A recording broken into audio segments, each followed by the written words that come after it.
Oh, look at the landmines on the way to this one.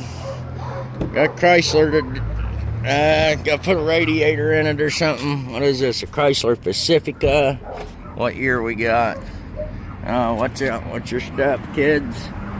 It is 2006.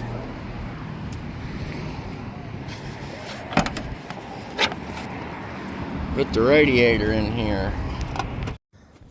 Alright, so let's see what we got here. Looks like she is cracked right there. Oh, well, that's not the only spot though. I seen a place right down here. Yeah. That was probably the real spot it's leaking from.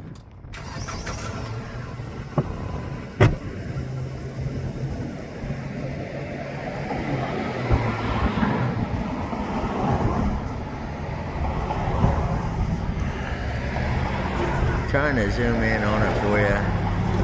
It won't focus.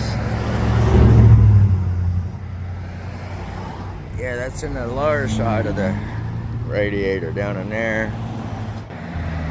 Alright, so you got a lot better quality radiator, I noticed this time.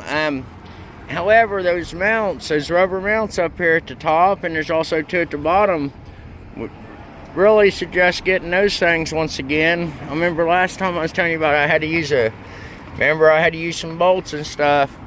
But that'll help. You was talking about the potholes and stuff.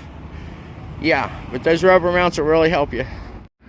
So, I believe I'm gonna leave these bolts out.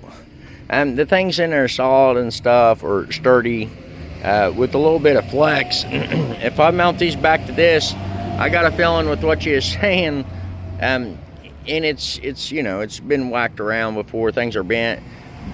But yeah, I think it'd be better off just to let that thing go like that. And that's my suggestion, man. That's what I'm gonna do.